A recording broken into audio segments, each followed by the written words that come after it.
People think that Christmas begins on December 25th. But for me, Christmas never really ends. My name is Santa Claus. And right now, as I speak, I am surrounded by the soft hum of work. The kind of work that smells like fresh wood, warm cocoa, and quiet hope. Outside my window, the snow falls slowly, carefully, as if it knows it must not rush. Inside, the workshop is alive, not loud, not chaotic, alive in a gentle, focused way. Elves move from table to table, hands steady, faces calm. Every toy here has a purpose. Every ribbon matters. This year feels different, not because the world changed overnight, but because people did. Children still believe. That never disappears completely. But adults are tired. They carry more weight in their eyes than they used to. And that weight follows them into Christmas, into family dinners, into quiet moments when the lights are off and the tree is still glowing. That is why, this year, I am doing more than making gifts. I am designing joy, not the loud kind, not the kind that disappears the moment the wrapping paper is gone. I am working on something that lasts longer.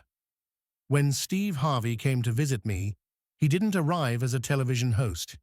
He arrived as a man who wanted to understand something simple and complicated at the same time.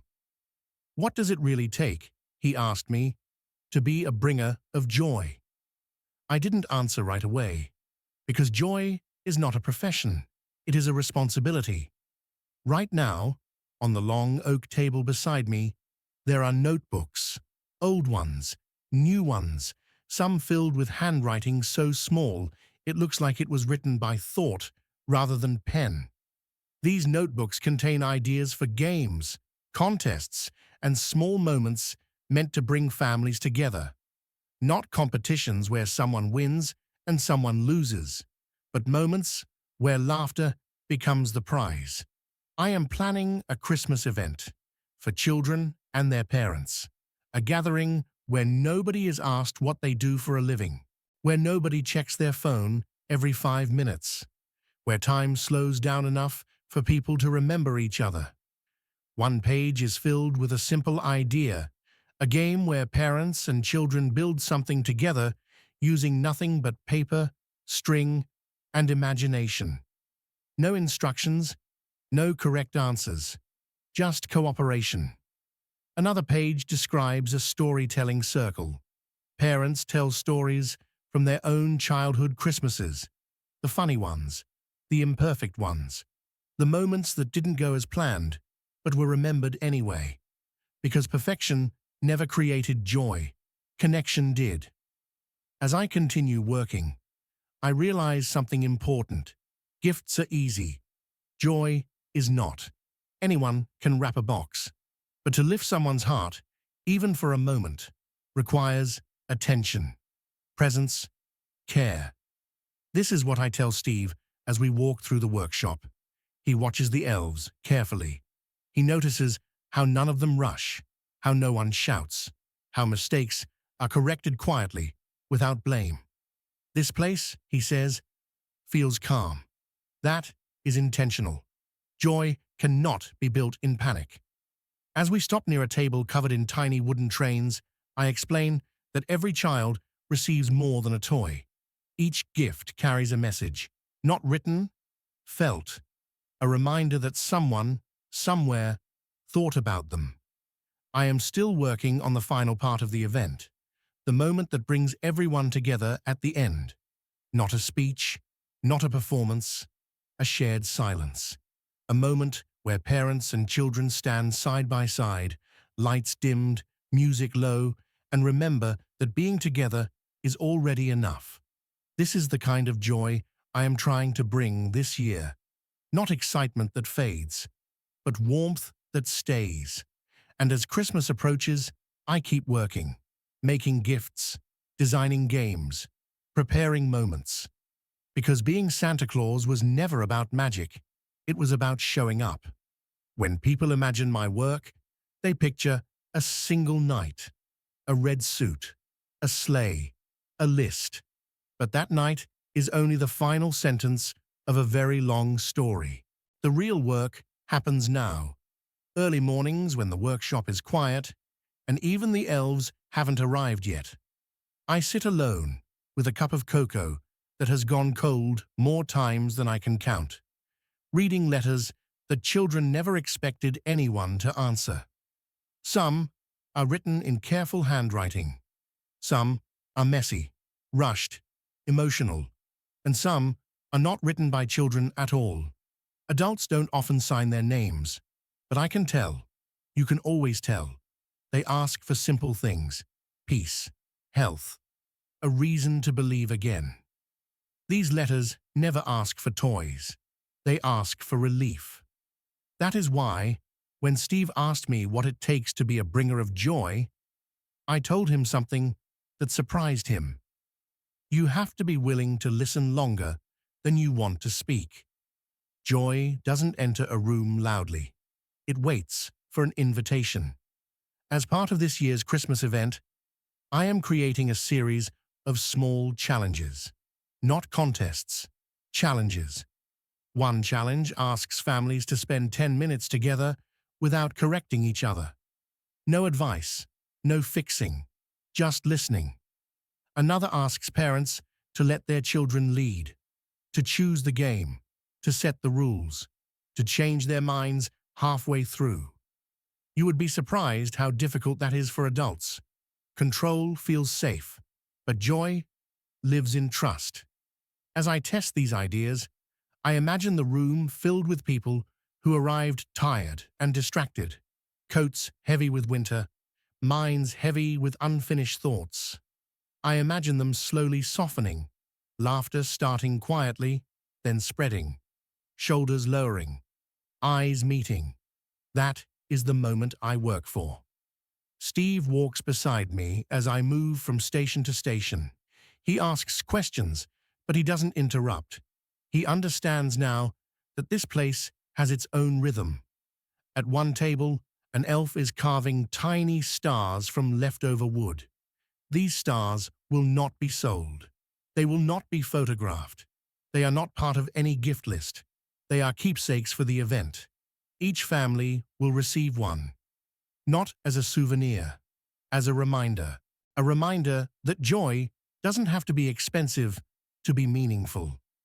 I tell Steve that when people stop believing in joy, they usually blame the world. But joy rarely disappears because of the world. It disappears because people stop making space for it. Space requires intention. That is why this event matters to me. Why I spend hours thinking about seating arrangements, lighting, sound. Why I rehearse moments that might never go exactly as planned. Joy doesn't demand perfection, but it does ask for effort. As the day continues, the workshop grows warmer. The smell of pine fills the air. Somewhere, a bell rings softly as another batch of toys is completed. Yet my thoughts remain on the gathering, on the parents who will arrive unsure, on the children who will arrive curious, on the quiet miracle that happens when they meet in the middle. Being Santa Claus means carrying expectations, but being a bringer of joy means carrying people. And people are fragile. That is something I never forget. As night approaches, Steve thanks me for the visit. He says he came looking for a story. I smile, because stories are everywhere, but joy has to be built. Slowly, carefully, together. As evening settles in, the workshop changes its mood. The lights soften. The work slows, not because we are tired, but because night asks for reflection. This is the hour when ideas become quieter and intentions become clearer. I often walk alone during this time, between shelves stacked with gifts that will soon belong to someone else, between tables marked with names I will never say out loud. Each name carries a story, and I treat them all with the same care. Being a bringer of joy means accepting something difficult. You will never see the full result of your work. You will see moments, reactions, smiles that flash and disappear. But the deeper impact, the kind that changes how someone feels long after the lights are turned off, remains invisible. And that is as it should be. This Christmas event is designed with that truth in mind. It is not meant to impress. It is meant to stay. I am writing the final outline now. The schedule is simple. No rushing from one activity to another. Time between moments so people can breathe, talk, wander. I have included a quiet corner, a place with soft chairs and warm blankets, a place where parents can sit beside their children without an agenda, without instructions. Sometimes the most powerful joy comes from doing nothing together. Another part of the event involves gratitude, but not in the way people expect. There are no speeches about being thankful, no lists to read aloud. Instead, each family receives a small card with a single question. What is something small that made you smile this year? They are asked to answer it together, not to share it with the room, not to perform it, just to acknowledge it, because joy grows when it is recognized. As I finish writing, I realize how much of my work has changed over the years. Long ago, joy felt automatic, simpler, easier to access. Now it requires protection. The world is loud, fast, demanding. It pulls attention in every direction at once. And joy cannot survive in constant noise. That is why this event is deliberately slow. I want parents to remember how it feels to kneel on the floor and see the world from their child's height. I want children to see their parents laugh without worry for just a little while. When Steve returned home, he sent me a message. He said he couldn't stop thinking about one thing. Not the toys, not the workshop, not even the snow. He said he kept thinking about how calm it felt. That is the secret. Joy does not always announce itself with celebration. Sometimes it arrives as peace. As Christmas draws closer, I feel the familiar mix of anticipation and responsibility. The nights grow colder, the stars sharper, the lists longer. But I am ready, because being Santa Claus is not about believing in magic. It is about believing in people. And every year, despite everything, they give me a reason to. The closer we move toward Christmas, the more careful I become with my time. Every decision matters now. Every choice shapes the feeling people will carry with them when they leave the event, when they return home, when they sit quietly later and think back on the evening without realizing why they feel lighter. This is the stage where joy is fragile. I walk through the event space in my mind again and again. I imagine the doors opening, cold air slipping in with families bundled in scarves and coats. I imagine hesitation at first, that moment when people are unsure what is expected of them. I make sure there will be no instructions posted in large letters, no strict rules, no sense of being watched. Joy does not perform well under pressure. Instead, there will be gentle guidance, soft voices, invitations rather than directions. One of the elves suggested adding prizes, something to motivate participation. I said no. Joy that needs a reward is already fading. The real reward is being seen, being heard, being allowed to be present without distraction. That is why phones will be placed away at the entrance, not confiscated, simply invited to rest. Families will be told they can check them anytime if they need to. Most won't, because when people feel safe, they stop reaching for escape. I have also prepared something for the parents alone. A moment when children are gently guided to a nearby activity, and adults are left standing together, unsure, quiet. In that silence, I will ask a simple question. When was the last time you felt joy without guilt? No one will be required to answer aloud. The question itself is enough, because many adults have forgotten how to experience happiness without immediately worrying about responsibility, productivity, or tomorrow. That question opens a door, and once open, joy has a way of stepping inside on its own. Late at night, after the elves have gone to rest, I sit near the window and watch the snow continue its patient fall. I think about how many times people assume that joy is something you either have or don't. They are wrong. Joy is something you practice. It is a skill, a habit, a choice, repeated quietly until it becomes natural again.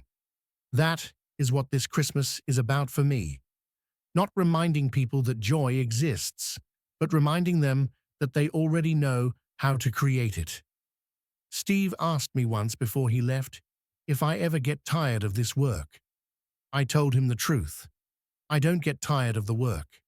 I get tired of seeing people forget how powerful they are when they choose kindness, patience, and presence.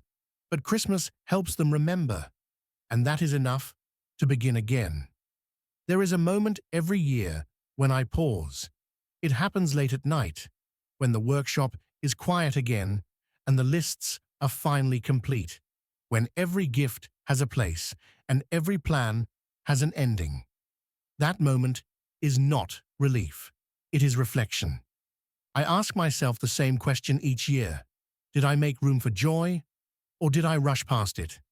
This year, the answer feels different. Because this year, I slowed down on purpose. As the day of the event approaches, I rehearse not the activities, but the atmosphere. I imagine the sound of footsteps on wooden floors, the way laughter echoes differently when people feel safe, the way silence can feel full instead of empty. I have arranged the space so that nothing feels central, no stage, no focal point demanding attention. Joy does not need a spotlight. It needs permission. The elves understand this now. They move differently, speak more softly, smile without being told to. They know that what we are creating is not entertainment. It is an experience. On the morning of the event, I arrive early, before the first family, before the music, before the warmth of voices. I stand in the center of the room and breathe. This room will soon hold stories, memories that people don't yet know they will carry with them for years. Children will remember how their parents laughed.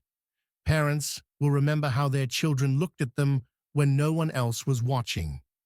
Those moments cannot be forced.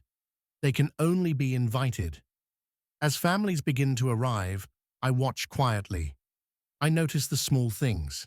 A father checking his phone one last time before placing it away. A mother kneeling to adjust her child's scarf. A child looking up, wide-eyed, not at me, but at the lights. That tells me everything. The first laughter comes sooner than expected. A game that doesn't go as planned. A rule misunderstood. A mistake that turns into a joke. Perfect. Because joy loves imperfection. I move through the room slowly. Not leading, not directing, just present, available. When someone catches my eye, I nod. When someone smiles, I return it. That is enough. Later, during the quiet moment near the end, when the lights dim and the room settles, I feel it. That shift. The one that cannot be measured or recorded. People standing closer. Children leaning into parents. Breaths slowing. Thoughts softening. This is the moment. Not magic, not spectacle, connection. And I realize something then standing there among them. Being a bringer of joy does not mean giving happiness to others. It means reminding them that it already belongs to them. When the event ends and the last family steps back into the cold night, something remains in the room. Not decorations, not music, not even the warmth. What remains is stillness, the kind that comes after something meaningful has happened. I stay behind after everyone leaves. I always do. I walk slowly through the space, past chairs that were pulled close together, past tables marked with fingerprints and small scratches from eager hands. These are good signs. They mean people were here fully. I pick up one of the small cards left behind. The question still printed on it: what is something small that made you smile this year? On the back, a child has drawn a crooked star. No words, just a star. That is enough. People often think joy needs explanation. It doesn't. It needs recognition. As I clean up, I think about Steve again, about the look on his face when he realized that joy was not something mysterious or unreachable. It was something practiced. That realization stays with people longer than any gift. Later that night, I return to the workshop. The elves are already asleep. The toys are packed. The sleigh is almost ready. But I am not done yet, because Christmas Eve is coming. And Christmas Eve is not about speed. It is about intention. As I prepare for the night ahead, I think about every home I will visit. Not the chimneys, the rooms, the quiet ones, the hopeful ones, the tired ones. I think about parents who stayed up too late, wrapping gifts, wondering if they did enough. I think about children who will wake up early, not because of presents, but because anticipation doesn't know how to sleep. I want to remind them all of something simple.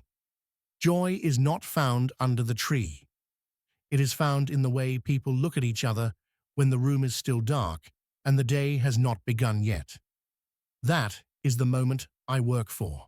That is why I keep going. Being Santa Claus is not about delivering joy.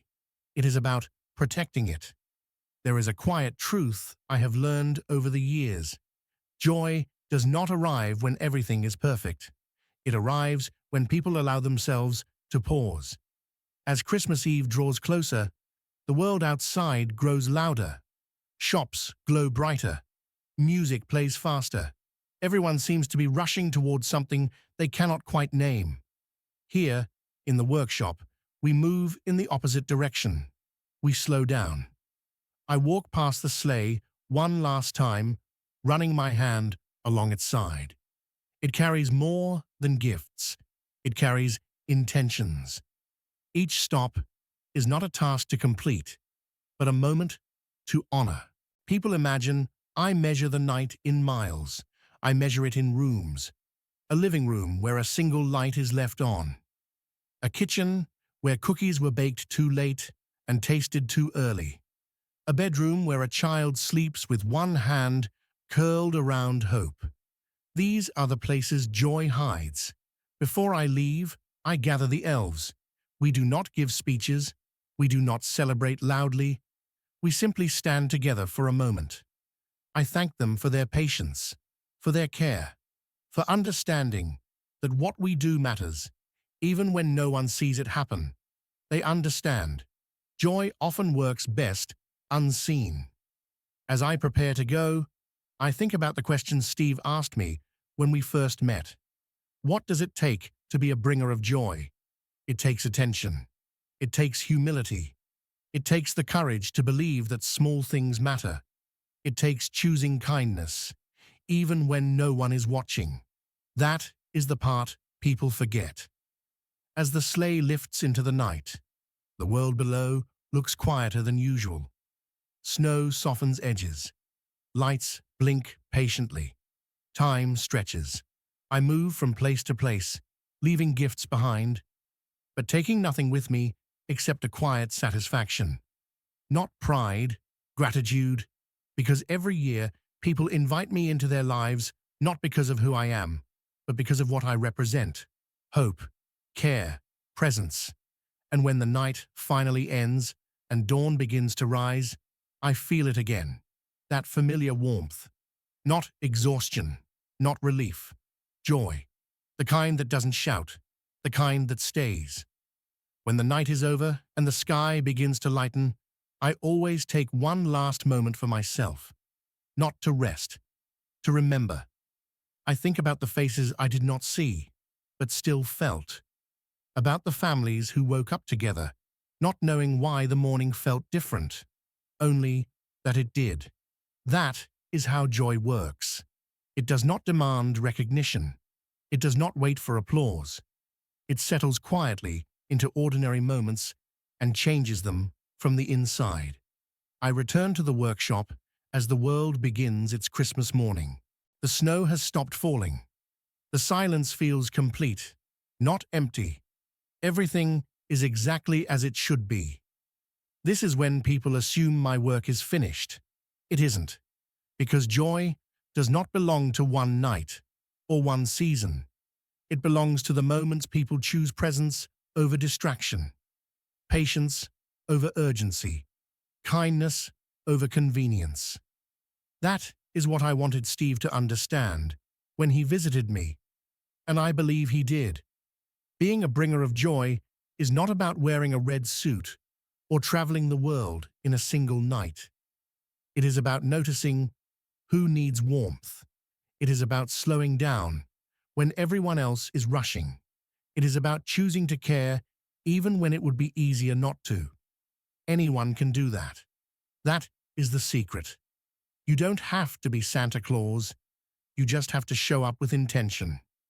As I hang up my coat and place my hat on its hook, I feel something rare. Contentment. Not because everything is perfect, but because enough was done with care. And somewhere, in homes filled with quiet laughter and soft light, joy is already at work. Long after the gifts are opened, long after the decorations are put away, that is what it takes to be a bringer of joy. And that is why I will always return.